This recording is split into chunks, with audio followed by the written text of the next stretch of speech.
Nuevamente una semana más con la Dirección de Turismo, compartiendo parte de la historia de la independencia en nuestra antigua provincia de Chancay, que la hemos dividido en partes, justamente para poder explicarlo con más detalle. Y hoy día estamos ya en la tercera parte de nuestra exposición, ¿no? En primer lugar, quiero ubicarnos temporalmente, ¿no? Voy a hablar sobre el cuartel general en Huacho, ¿no? Cuando se instala después del desembarco el día 10 de noviembre, ¿no? Y cómo el cuartel pasa de Huacho a Supe, ¿no? Y se va a prolongar su estadía hasta el 7 de diciembre, que el cuartel va a llegar a Huaura, al Ingenio, ¿no? Ese es más o menos el espacio temporal, casi un mes desde la llegada a Huacho hasta el establecimiento del cuartel en la vía de Huaura, ¿no? Exactamente en la hacienda del Ingenio. Sobre eso vamos a hablar, ¿no? No es una narración cronológica, ¿no? Les voy a explicar más o menos qué es lo que vamos a hacer, ¿no? En primer lugar, manifestarles de que lo que voy a hablar no es nuevo, en el sentido de que dos grandes libros de la historia local, regional, ya han tocado el tema, ¿no? Como es Jesús Elías y Pince con sus publicaciones en Diario de la Prensa en el año 50, ¿no? Y el otro es Emilio Rosas Cuadro con su gran libro del año 76, ¿no? Sin embargo, lo que yo voy a hacer es tocar los mismos temas, hablar de las mismas fuentes en algunos casos, pero le voy a dar una interpretación, ¿no? Que no está contenida en estos libros, ¿no? Y creo que es el aporte de esta exposición y de las anteriores que hemos venido haciendo, ¿no? Como les mencioné, las fuentes que uso principalmente son fuentes primarias, no son memorias, son diarios, ¿no? Escritos en el momento, ¿no? Del fragor de la guerra y básicamente por dos personajes muy importantes que están ligados directamente a San Martín y que tuvieron una presencia directa, ¿no? En los hechos, ¿no? A ellos no les contaron, ellos estuvieron presentes cada momento, ¿no? Como es Juan Gregorio de las Heras, que era el jefe del Estado Mayor de San Martín, y James Paronsi, que era el médico de cabecera, ¿no? Además, también una fuente importante que uso es el Boletín del Ejército Unido Libertador del Perú, a partir de los números 3 hacia adelante, ¿no? En las cuales recoge justamente la información de estos dos diarios, pero también hay información adicional, ¿no? Y son las tres principales fuentes que uso, no las únicas, pero sí las principales. Además, también uso el diario de gobierno de Pezuela, ¿no? Bien. Para poder empezar, quiero un poquito hacer una reseña breve de lo que habíamos ya hablado al principio, ¿no? La primera exposición que hicimos se tituló La antigua provincia de Chancay, contexto económico y social previo a la independencia, ¿no? Y en ella, pues, dejamos en claro, ¿no? De que la antigua provincia de Chancay abarcaba, pues, los valles de Chancay, Huaura, Supe y Barranca, pero que económicamente estaba dedicado, ¿no? Algunas haciendas se dedicaban al cultivo de caña de azúcar, sobre todo para la exportación, ¿no? Como son las haciendas de Huaura, principalmente como el Ingenio, Vilcahuaura, ¿no? O la hacienda de Supe, la hacienda de los agustinos, ¿no? Que se dedicaba a la exportación de caña de azúcar, pero también habían haciendas que se dedicaban a la caña para llevar a Lima y otras a Cerro de Pasco, ¿no? Pero la principal actividad era netamente la cría y engorde de ganado, ¿no? Ganado mayor y menor, es decir, chancho, vacas, caprino, ¿no? Este ganado menor también lanar, ¿no? Que era traído desde las serranías de Cajatambo, desde Conchuco, de Huaylas, y que eran acopiados en el Valle de Supe, y de ahí eran traídos hasta el Valle de Chancay, ¿no? Con estancia previa en el tránsito en el Valle de Huaura, ¿no? Y que después eran llevados ya engordados a Lima, ¿no? Y que a esta actividad se dedicaban muchos criollos, ¿no? Muchos criollos que después van a tener una participación importante en la proclama de Supe del 5 de abril de 1819, ¿no? Y que son los que se van a comprometer con los espías que envía San Martín para que cuando llegue el Ejército Libertador, ellos les van a proveer de recursos, ¿no? Que es como luego vimos, ¿no? Cumplieron con su palabra, ¿no?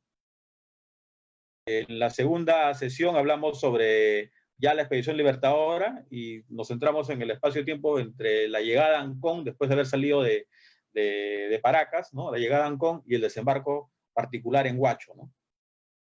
Y ahí pues trajimos a la memoria este hecho que ya acaba de cumplirse 200 años, que es el desembarco en la bahía de Paracas, ¿no? Donde al final estableció cuartel en Pisco y estuvo alrededor de un mes y medio, más o menos, ¿no?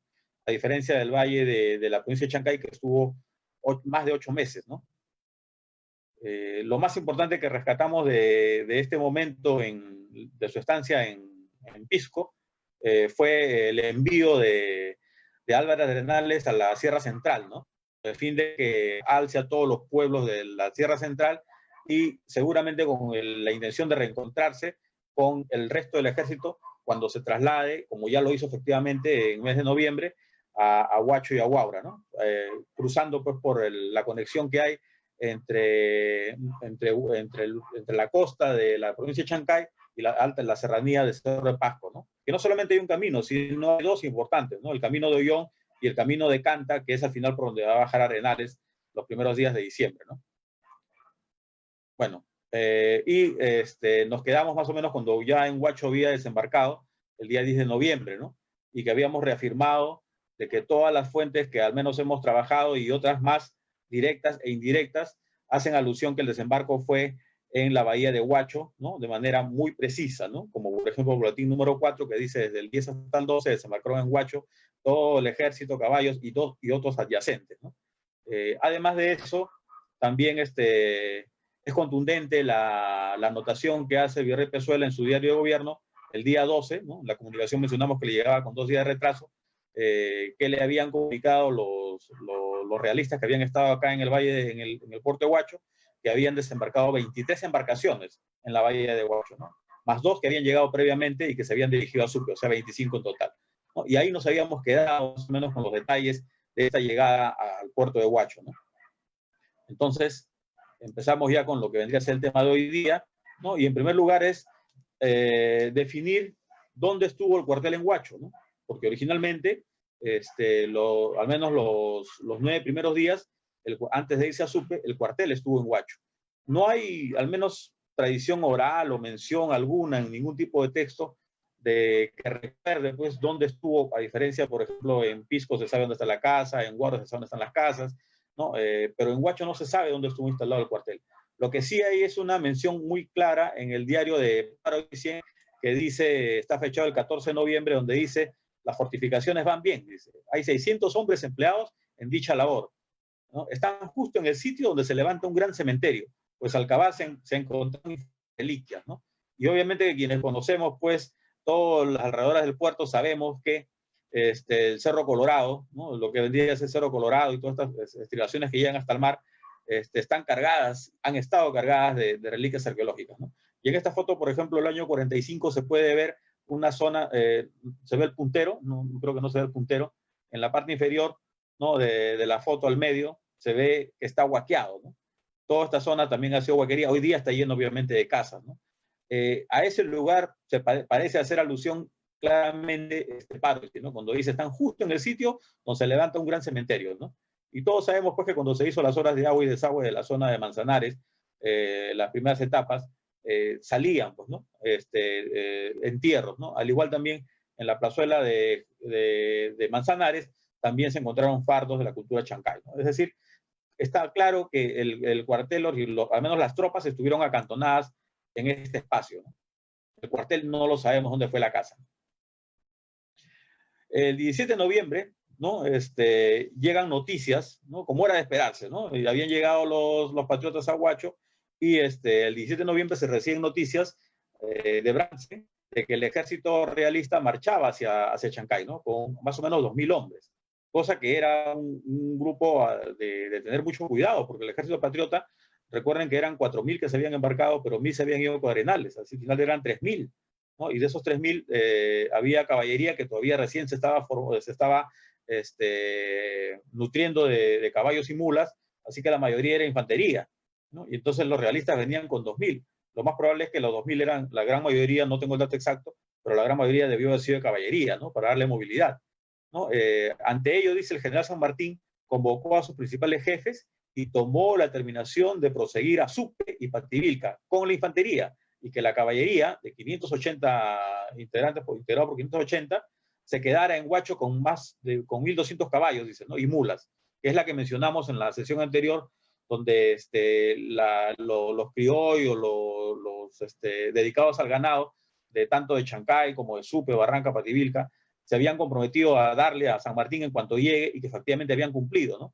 Y que si recordamos bien, San Martín había mencionado de que estaban contentos porque cada miembro de la caballería estaba a 2 caballos por cabeza, ¿no? Es decir, justamente acá se ve, ¿no? Había 580 miembros de caballería y había 1.200 caballos, ¿no? Dice que eso se debe quedar en Huacho, pero que la infantería se traslade hacia el norte, ¿no? Hacia Supe y Pativilca, ¿no? Para proteger Huacho y Chancay, ¿no? Para poder hostilizar al enemigo si avanza, menciona bien, ¿no? Y menciona que ya el día 18, ¿no? Después de haber dado la orden, llega la infantería a Supe y San Martín recién ingresa el día 19 de noviembre de 1820. Es decir, el cuartel general se establece en Supe el 19 de noviembre de 1820 y en Huacho solo se queda la caballería, ¿no? La caballería con los caballos, ¿no? Ese mismo día también, probablemente antes de partir, San Martín escribe esta carta, que es la única que he encontrado yo que hace mención al cuartel general en Huacho, que le he puesto en la parte inferior, y dice, excelentísimo señor don Joaquín de la Pezuela, cuartel general en Huacho, noviembre 19 de 1820. Es una carta transcrita que está en el álbum de Ayacucho y que está dirigida a Pezuela, donde San Martín le reclama por una guerra más digna, ¿no? En el sentido de que ha habido excesos contra los sospechosos de haber apoyado a los patriotas para que Cochrane pueda capturar la Esmeralda, ¿no? Y entonces la gente en Lima, en el Callao, ha empezado a agredir de una manera exagerada a aquellos que han creído que han podido participar, sobre todo los extranjeros, ¿no? Además, también al retirarse de Pisco, el virrey había mandado una expedición, por así decir, punitiva, ¿no? En el sentido de que había cometido excesos también con la población civil, ¿no? Y por eso que San Martín le pide en esta carta, desde Huacho, de que trate de controlar esos excesos, ¿no? Eso es una carta que da probablemente antes de retirarse y establecer el cuartel general en Supe, ¿no? Y al día siguiente, el día 20 ya, empieza la primera publicación del boletín y dice bien claro cuartel general en Supe, ¿no? Entonces tenemos que el cuartel de Huacho se ha trasladado a Supe porque la amenaza realista, ¿no? Está allá en el Valle de Chancay, llegando al Valle de Chancay, ¿no? Lo cual San Martín trata de proteger lo que tiene, ¿no? Y darle frente con la caballería que se queda en el Valle de Huaura. Y bueno, el día 21, ya en el cuartel general de Supe, convoca ya a un consejo de guerra, ¿no? Que es ya una cosa más compleja donde se toman decisiones, no solo del general, sino de todos los miembros del Estado Mayor, van a participar en este consejo, ¿no? Y evalúan, dice, un escenario negativo, ¿no? Como ya hemos visto, las tropas del virrey están llegando y no son pocos, son 2.000. Y entonces, ¿qué es lo que anota Parisi con respecto a este consejo de guerra? Dice, de ser presionados, debemos retirarnos a Pativilca, ¿no? De Pativilca, ¿no? Un fuerte baluarte, dice, ¿no? Si allí nos atacara todo el ejército del virrey, el doble del nuestro, nos replegaremos a las montañas de Huaylas, mientras que la caballería pasaría por el desierto en dirección a Guarmey, ya que es imposible que lo efectúe la infantería, ¿no? Pues son 28 leguas de arenas blandas y sin agua, ¿no? Todos conocemos pues que es entre Supe y Guarmey es todo desierto, ¿no? Entonces, la infantería difícilmente iba a poder hacer ese tránsito de una manera segura, ¿no? Entonces, estamos viendo que los primeros días de la presencia de la expedición libertadora en la antigua provincia de Chancay no son muy halagüeñas, ¿no? Las noticias que llegan, ¿no? Si bien los primeros días hay una gran algarabía porque los recursos que habían sido ofrecidos ya habían sido entregados, ¿no? Pero los realistas están amenazando al ejército patriota, que no está en condiciones de repente de darle frente y batalla con seguridad de tener éxito, ¿no? Por eso es que menciona bien claro que la caballería de los realistas es el doble que la caballería patriota, ¿no? Sin embargo, también menciona Parisi que la idea es mantenerse entre Supe y Huacho, ¿no? Porque los recursos son los que abundan en esta zona, ¿no? Y bien, además también el día 21 se toma la decisión de trasladar la escuadra libertadora que está anclada en la bahía de Huacho, la trasladan a la bahía de las Salinas, ¿no? Como se ve ahí en el croquis, ¿no? Porque la bahía de las Salinas tiene mejor fondeadero, dice, ¿no? Los vientos fuertes, y todos sabemos, quienes vivimos aquí en Huacho, sabemos que entre los meses de septiembre, octubre, noviembre, los vientos son bastante fuertes y entonces van a ocasionar daño a la escuadra que está anclada, ¿no? Y entonces por eso deciden irse, la escuadra decide irse a la bahía de Salinas porque tiene mejor fondeadero, ¿no? El mejor fondo para anclar y además está mejor protegida del viento, ¿no? Entonces son movimientos que se van a dar para resguardar los recursos que maneja la escuadra libertadora, ¿no? Bien, y el día 21, ¿no? Ya llegan los realistas, se trasladan de Chancay a Chancaillo, ¿no? Es decir, hacen un avance casi de unos 10 kilómetros más o menos de Chancay a Chancaío. Y al día siguiente, el día 22, ¿no? Hacen un avance hacia Sayán. Avanzan a Sayán, ¿no? Alvarado calcula que los realistas son 3.000 en realidad, no 2.000, sino 3.000, calcula ese momento, ¿no? Y lo que hace los patriotas es enviar la caballería, ¿no? Que está en Huacho, en Huaura, la envían hacia Vilcahuaura, ¿no? En avance hacia el Valle de Huaura para que pueda dar frente a los realistas, ¿no? Sin embargo, noticia no explicada hasta ahora, ¿no? Y que también les sorprendió en ese momento, los realistas no llegan a Sayán, ¿no? A medio camino vuelven a retroceder, ¿no? Regresan, ¿no? Retrotraen su marcha hacia Sayán. ¿Por qué lo hicieron? No lo sabemos, ¿no? Ellos mismos no lo explican, ¿no? Pero después ensayaremos alguna interpretación, ¿no? Además, ese mismo día 22 se envió al coronel Enrique Campino, ¿no? Que vaya hacia Huaylas con 180 hombres de infantería, ¿no? Que después veremos cómo retorna ya con un nutrido grupo de voluntarios, ¿no? Pero eso es en otro momento, ¿no? Como recordamos en la reunión anterior, habíamos hablado de que enterados en Huacho del desembarco de San Martín en la bahía de Paracas el 8 de septiembre, el día 20 de septiembre, el alcalde principal originario de Huacho, que había sido impuesto por los realistas a raíz de la infidelidad que mostraron los huachanos a la llegada de Cochrane, ¿no? Entonces buscaron una autoridad que sea pro-realista. El alcalde de Naturales, Bartosela Rosa, le dirige una carta a San Martín, le dirige una carta ¿cómo se llama? Al jefe realista de la zona, ¿no? Ofreciéndole organizar una milicia, ¿no? Él y sus familiares y amigos, para defender el puerto de Huacho en caso lleguen los patriotas por acá, ¿no? Probablemente se imaginó que esa posibilidad podía darse, pero él se ofreció a defender el puerto de Huacho, ¿no? Cosa que no cumplió porque a la llegada, como vimos, el día 9 habían llegado ya 2 embarcaciones, según lo que relata Pezuela, y que habían hecho que los realistas que tenían que defender la playa habían huido, ¿no? Entonces, no estuvo presente ya la llegada de San Martín, Baltasar La Rosa con las tropas que había ofrecido, con los milicianos que había ofrecido, ¿no?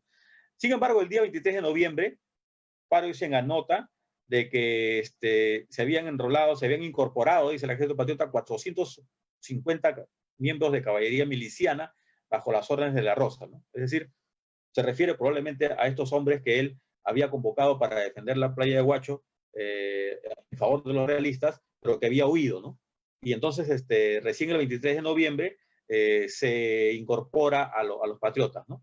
Los datos que muestro ahí corresponden a la colección documental, es del tomo que se llama Asuntos Militares, Estado Militar 1820-1822, y están en la página 172-194, por si acaso, para quien quiera consultarlos.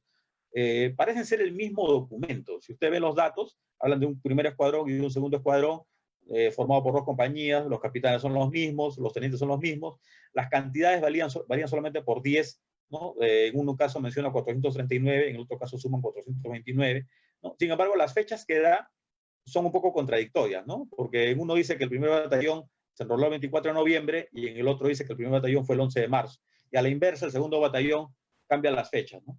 Probablemente sea un error de transcripción. No he visto los documentos originales que se encuentran en el Centro de Estudios Históricos Militares. En algún momento, pasada la pandemia, podremos consultarlos, pero las transcripciones hacen alusión a estos que se presentaron y que Parvin menciona que fueron 450. Si ustedes ven la cantidad, 450, 439, no es mucha la diferencia, ¿no?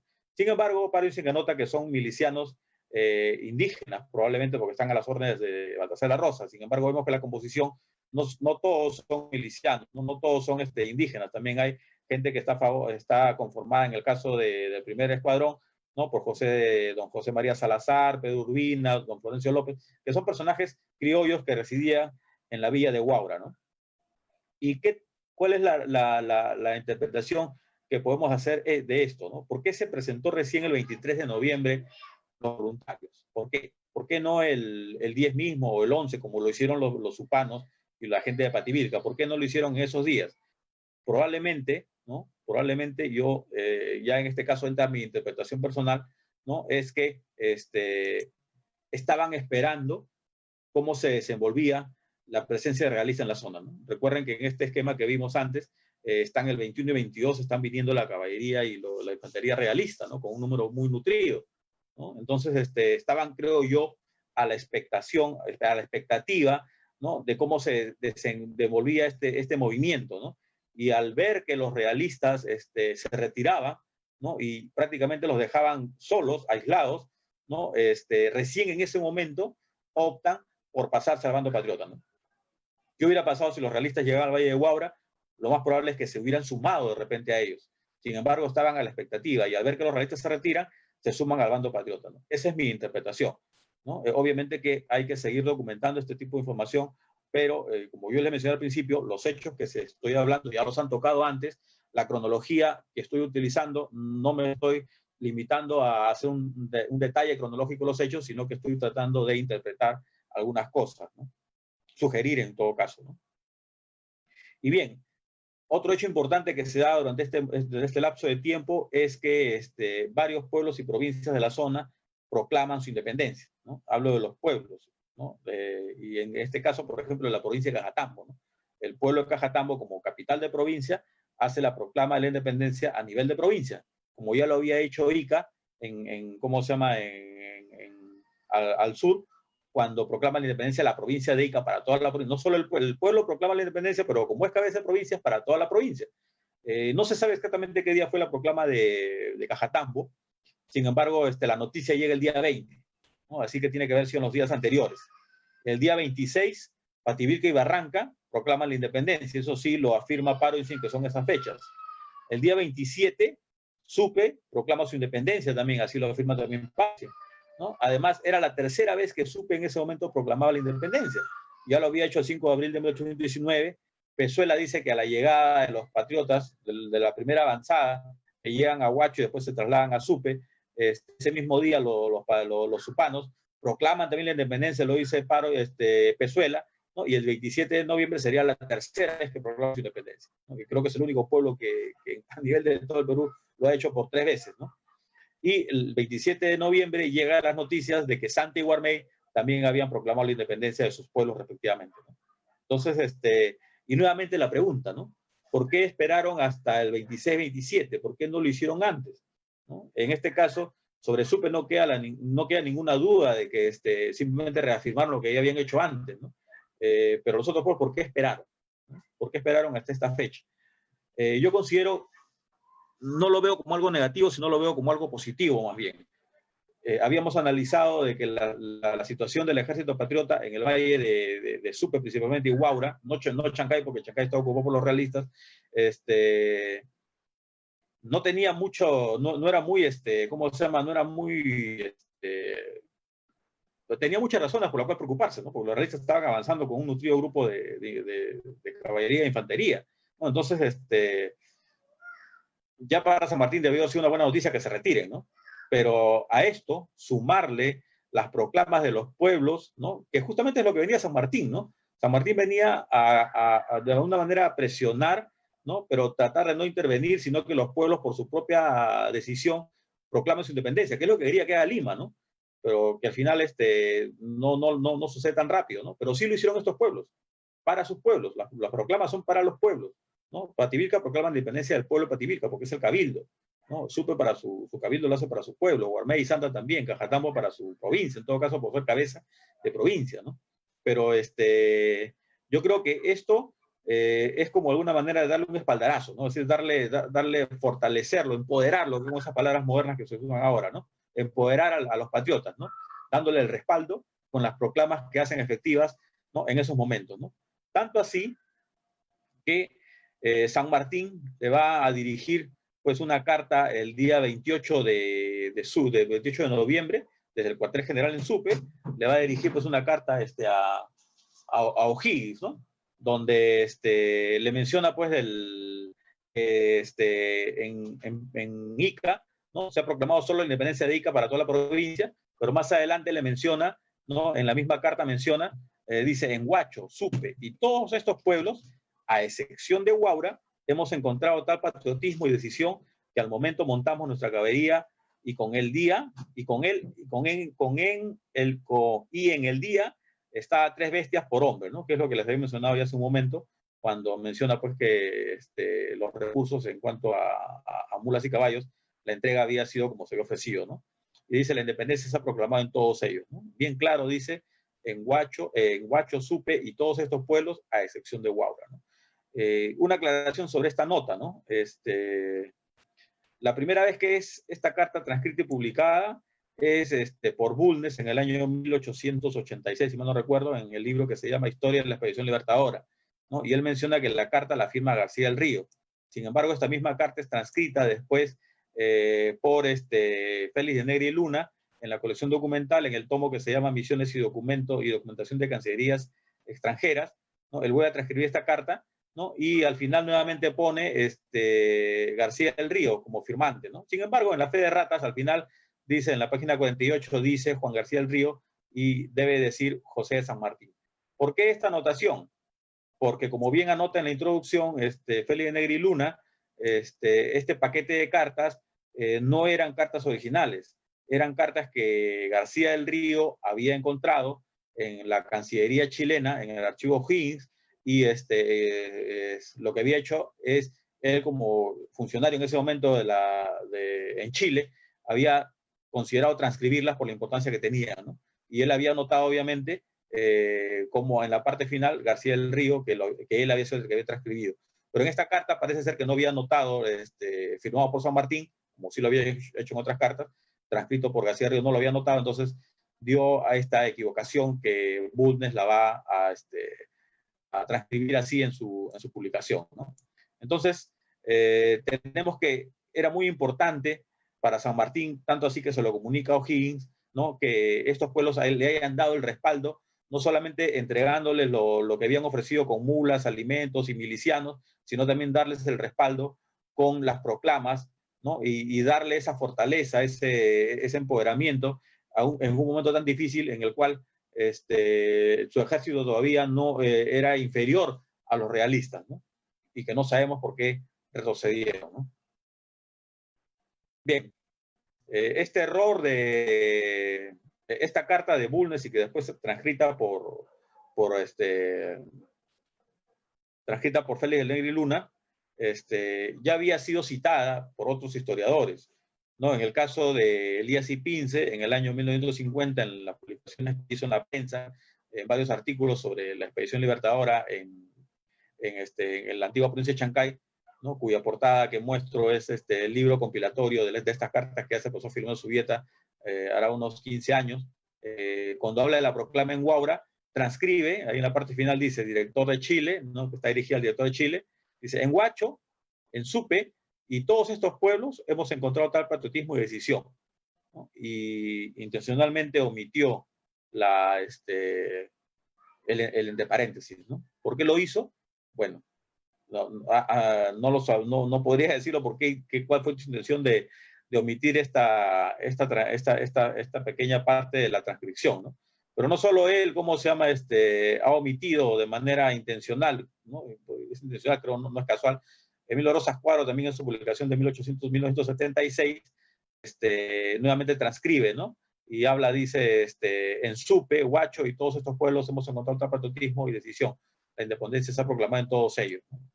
Y esto pues ha dado por reforzar esta tradición de la proclama en Huaura, ¿no? Entonces, hay omisiones, ¿no? Son claras las omisiones, no es cosa mía, ¿no? Hay una intención muy,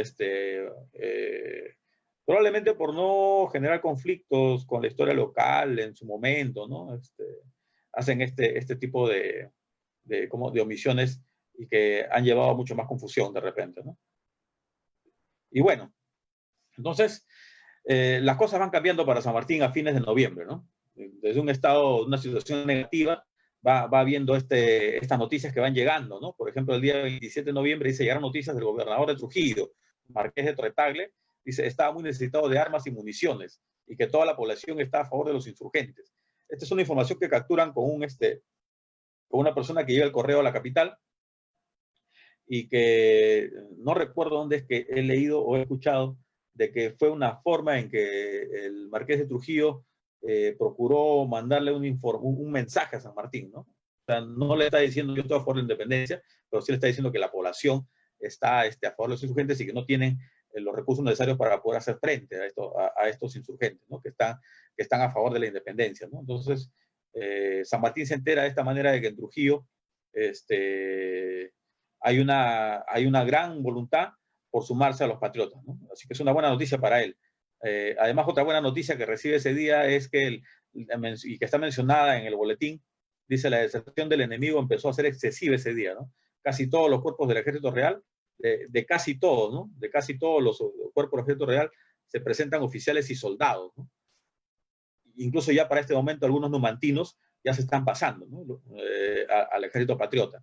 El día 28 de noviembre, una buena noticia para los huachanos, 30 excelentes pescadores de huachos se han ofrecido de voluntarios, dicen, ¿no? A la Marina, y son muy activos. Y recuerden que los pescadores en Huacho eran del barrio Los Trujillanos, como ya lo hemos mencionado en la primera presentación, ¿no? La gente que se dedicaba a la pesca eran de barrio trujillano. Y era gente que navegaba en sus balsas y iba hasta las islas a capturar guanáis, ¿no? Es decir, que eran buenos navegantes. Hacían cabotaje, ¿no? Por toda la costa peruana, así que eran gente experimentada en la navegación y conocedores de la zona, ¿no? Y estos se suman a la Marina, ¿no? Entonces es una buena noticia también. El día 2 de diciembre, otra muy buena noticia, ¿no? Otra buena noticia. A las 11 de la mañana se recibieron las primeras comunicaciones del coronel mayor Arenales, que se separó del ejército en Pisco, que es lo que vimos los 1000 soldados de caballería que se habían dirigido a la Sierra Central. Y ya le llega la noticia que la intendencia de Tarma pertenece ya al territorio independiente, ¿no? Es decir, a partir de un primer momento que está en, ¿cómo se llama?, una situación de riesgo, ¿no? Las noticias positivas se van sumando, ¿no? Primero, los milicianos pro-realistas se pasan al bando patriota, al menos los indígenas de Baltasar La Rosa, no sabría decirlo con respecto a los que estaban liderados por los guaurinos, pero sí los liderados por los Baltasar La Rosa, se pasan al bando. Proclaman la independencia. Muchos pueblos, prácticamente toda la provincia de Chancay está independiente ya, ¿no? Prácticamente toda la provincia de Chancay y la provincia del Santa también, ¿no? Porque en Santa solamente hay dos pueblos importantes, Guarmey y Santa, ¿no? Y entonces, y ahora tienes pues estas noticias de que ya la misión de Arenales que se había encomendado en octubre de 1820 ha tenido éxito, ¿no? Entonces, qué mejor para San Martín que comentar esto en el Boletín de Ejército del Libertador, ¿no? Y para matar ¿cómo se llama?, las buenas noticias, el día 3 de diciembre, ¿no? Estando San Martín en Supe, le llega la noticia el día 4 de que el batallón Numancia, este batallón conformado por criollos de la que vendría a ser Venezuela, Colombia hoy en día, ¿no? Un batallón de élite, se cambia de bando en bloque, ¿no? No dos, no tres como habían venido siendo, sino ahora todo el bloque, ¿no? Según Pasoldán calcula que estaba conformado entre 600 y 700 miembros, ¿no? Y todos armados y todos ellos, ¿no? Soldados de infantería, no de caballería, ¿no? Se cambian hace el paso, ¿no? Cambian de bando de realistas a patriotas. ¿Y dónde se da esto? Se da cuando las tropas realistas que habían estado en el Valle de Chancay, las que vimos el 21 y el 22, empiezan a retirarse hacia Lima, ¿no? O sea, habían estado en Chancay, pero se empiezan a retirar hacia Lima el día 2, en la noche, ¿no? Y en la madrugada, ¿cómo se llama? Aprovechando, caminaban de noche porque el calor es incesante, más fresco, ¿no? Y es una zona área también. Iban camino, dice, desde Palpa, ¿no? Iban camino desde Palpa, ahí en el cloquis, en el mapa se ve Palpa, por un camino antiguo, llegaron hasta Quilca, y de Quilca cruzaron hacia la cuesta del Huachoc para desembocar en Trapiche, que está en el camino que va a Canta, ¿no? Y salir ya casi a lo que vendría a ser Punchauca. Bueno, en esta cuesta del Huachoc, ¿no? Que es una parte que la caballería va delante de ellos, ¿no? Y al momento que la caballería empieza a bajar, como diría el chiste, bajar la subida, ¿no? Entonces, pierden contacto visual, ¿no? Y en ese momento los numantinos lo que hacen es, como son de infantería, aprovechar acelerar el paso para retornar nuevamente a Palpa, ¿no? Y el día 3, en horas de la mañana, se presentan ya en el cuartel general, perdón, todavía no era el cuartel general, en la hacienda Retes, ¿no? Para después trasladarse a Chancay y después venir a Huacho y después llegar a Huaura, pero ese es otro momento, ¿no? Esa ruta que sigue el batallón Numancia, curiosamente, es la misma ruta que fue originalmente tomada como el camino carretero entre Huacho y Lima, ¿no? El camino, trochas hacían varias, pero el primer camino carretero previo a la construcción de la Panamericana fue este camino que venía justamente el croquis del costado indica, entraba por Trapiche, ¿no? Y se iba hasta la cuesta del Huachoc, llegaba a Palpa de Huaral y entraba por el Ahorcado hasta Sayán y llegaba a Huacho, ¿no? Ese fue el primer camino carretero y es el camino que siguió el batallón Numancia, ¿no? Entonces, es un camino importante para poder considerarlo en las efemérides también, la defección del batallón Numancia, que ya en su momento, en el mes de diciembre, cuando se celebre el efeméride, vamos a procurar ahondar en información sobre esto. Ahora solamente es una reseña para poder verlas en el contexto, ¿no? O sea, todas estas buenas noticias que estamos viendo, ¿no? Van a hacer que San Martín, el día 4 de diciembre, o sea, el día que se entera que los numantinos han cambiado de bando, ese día 4 de diciembre el general determina cercar Lima y ponerse en contacto con Arenales, ¿no? Dando la orden de iniciar el traslado de las tropas al Valle de Huaura. Y al día siguiente empieza ya el avance de las tropas. El general dice abandonó Supe el día 5 a las 8 de la mañana y en 3 horas arribó al Ingenio, ¿no? De ahí pasaron a Caray, ¿no? Y algunos batallones llegaron hasta Vilcahuaura en horas de la tarde, ¿no? Entonces se van desplegando sobre el Valle de Huaura los batallones del Ejército Libertador, ¿no? A consecuencia de esta buena noticia, ya que de todas las noticias esta creo que es la mejor, y entonces lo decía San Martín, ¿no? Y ya no está ahora a la defensiva, sino quiere pasar a la ofensiva, ¿no? Y el 7 de diciembre termina por establecerse el cuartel general en la hacienda del Ingenio, ¿no? El cuartel general en el Ingenio. Y ese es otro punto que hay que aclarar, porque el Ingenio es el cuartel general porque ahí reside San Martín, ¿no? Y Paro se menciona quedando únicamente con sus edecanes y sargentos en el Ingenio, mientras que el Estado Mayor era enviado a Huaura. ¿A dónde? Lo más probable que al balcón de Huaura, obviamente, ¿no? El balcón de Huaura era entonces el cuartel del Estado Mayor. Sin embargo, el cuartel general, donde estaba San Martín, que era la cabeza del Ejército Libertador, estuvo siempre en el Ingenio, ¿no? Y por eso es que después, cuando el batallón Numancia llega, se presenta ante San Martín en el Ingenio, como veremos ya en la próxima reunión, ¿no? Entonces, en este lapso de tiempo hemos visto cómo pasa de un escenario negativo a un escenario positivo, ¿no? Que después va a seguir sumando todavía, ¿no? Pero ya se establece en Huaura. Como vimos, las tropas se desplegaron ya en el Inge, en Vilcahuaura, Caray. Por eso es que al día siguiente, el día 7 de diciembre, el teniente de Alve, ¿no? Ingresó, dice, por la tarde con un plano o mapa de la región, que probablemente sea este mapa que se conserva en la Sociedad Geográfica de Lima, ¿no? Que es este croquis de las inmediaciones de Huaura, ¿no? Y ahí se menciona justo de Vilcahuaura, se menciona Caray, se menciona el Ingenio, Huaura, Huacho, ¿no?